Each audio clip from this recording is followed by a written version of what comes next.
Okay, unit number 4. This is our second to last unit.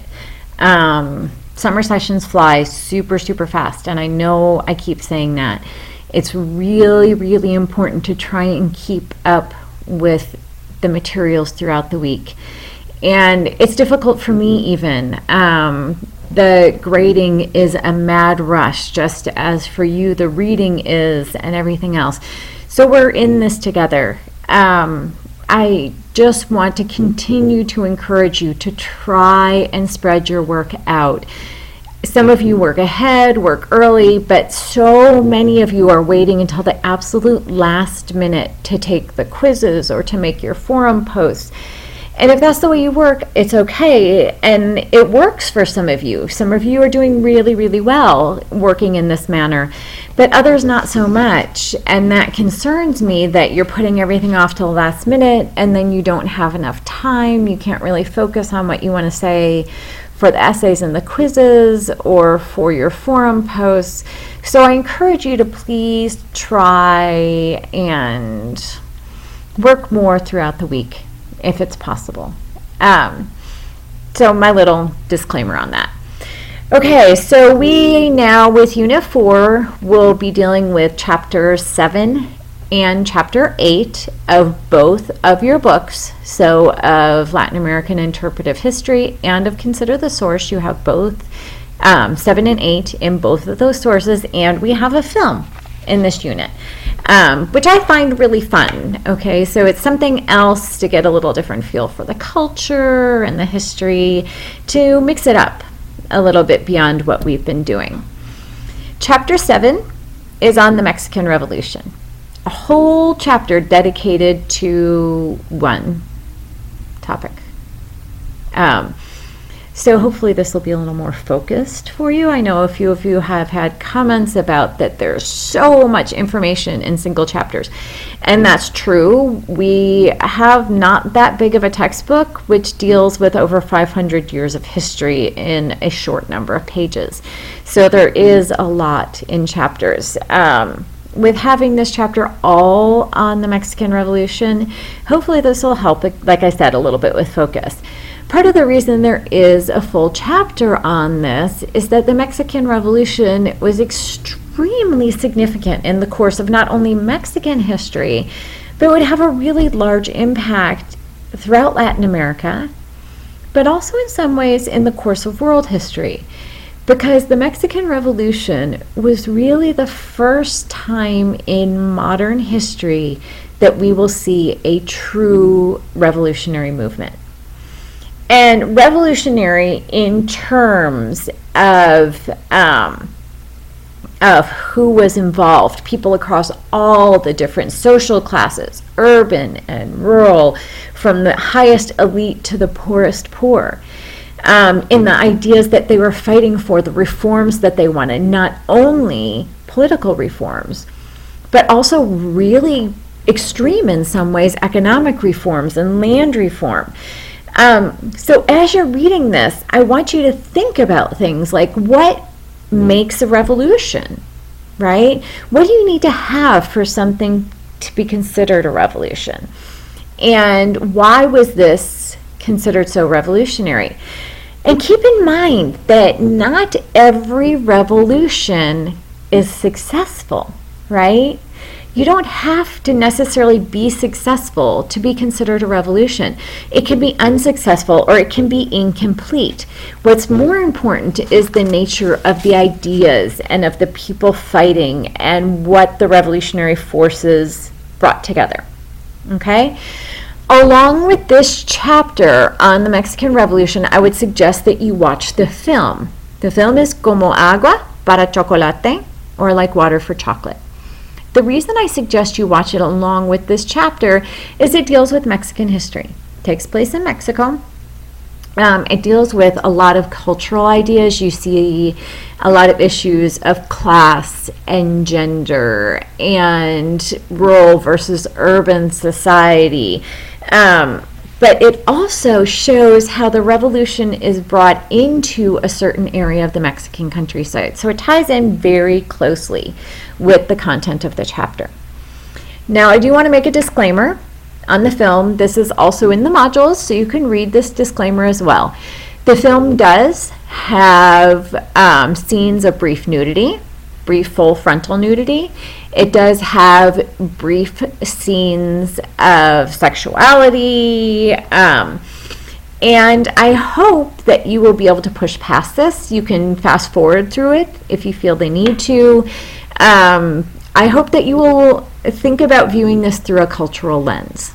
And like I say in my disclaimer in the modules, we in our society seem to have very strict, very narrow ideas about what is okay to show in film sexually, right? What body parts are acceptable and what innuendos can be made and what can happen in films. Yet at the same time, we really don't think much at all about showing blood and gore and blowing people up and mass destruction. And this is quite opposite of much of the rest of the developed world or the first world countries, where they see the human body as a beautiful thing and they see interactions of the human body as a beautiful thing, and yet they can't understand our proclivity towards violence and our acceptance of violence against people. So try and keep that in mind.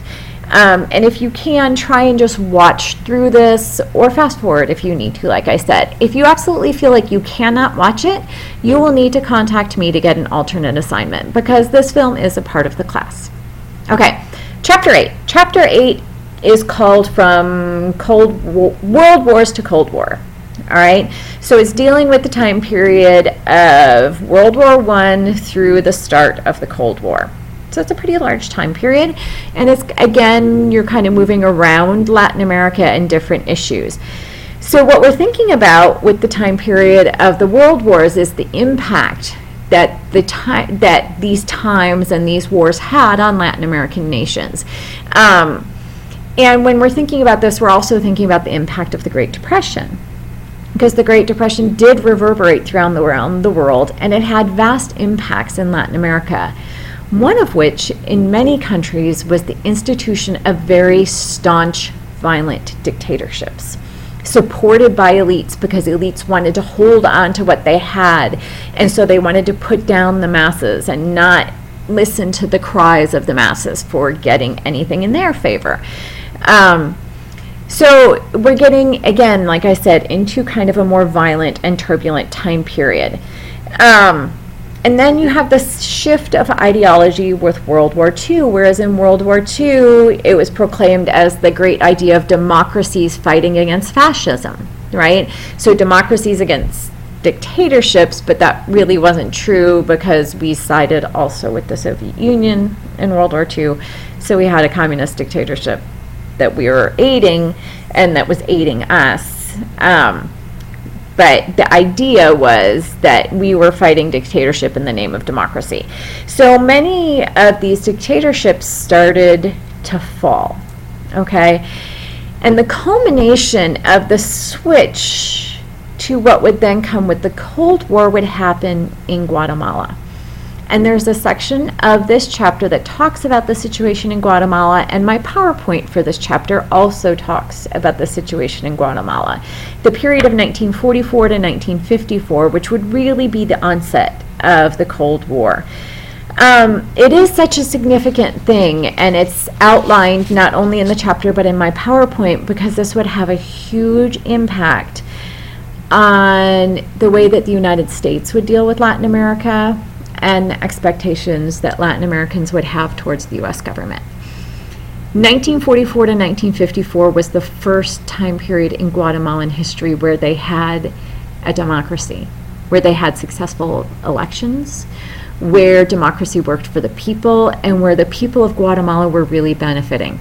Unfortunately, however, these governments hurt a company of the United States, and the United States stepped in to aid a military coup, the United States government and the CIA, which overthrew this democracy and instituted over 30 years of dictatorship in that country.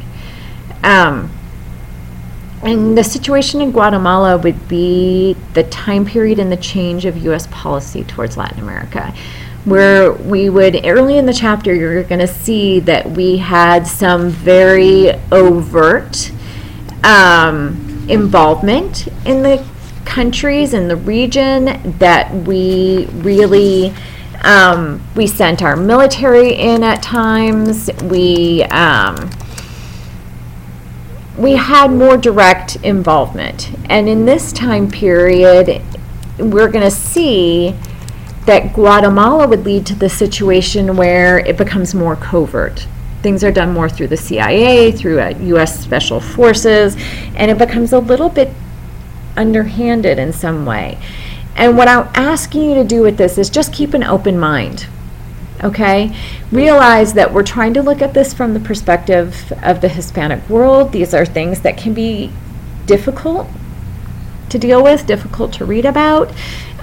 They spark a lot of controversy between those who support it, those who don't. So again, as I asked in my last video, just be respectful of each other in our interactions, in the forum, and try and keep an open mind. Okay, last thing. I have come to realize from questions I've been getting in emails and from comments in the forum that many of you are not watching these videos, or at least not watching the full videos. I think they're important. I, of course, take time to do them. Sometimes it takes me 3 or 4 times recording them because of glitches with my webcam. But the reason I do this is it's kind of a nice way to get your introduction to what we're doing in the unit. It helps to give you an initial feel for what's going on. So, to benefit those of you who are watching the videos and are watching the entire thing, in one of the quizzes for this unit, there will be an extra credit question. And what it will say is something along the lines of, if you completed all of the work for this module, you know what to do. And what you do is, in the response box, write either Viva la Revolución or Long Live the Revolution. You can write it in English or Spanish. It makes no difference. And you will get 2 points extra credit on your quiz for doing this. Okay, let's get going with Unit 4.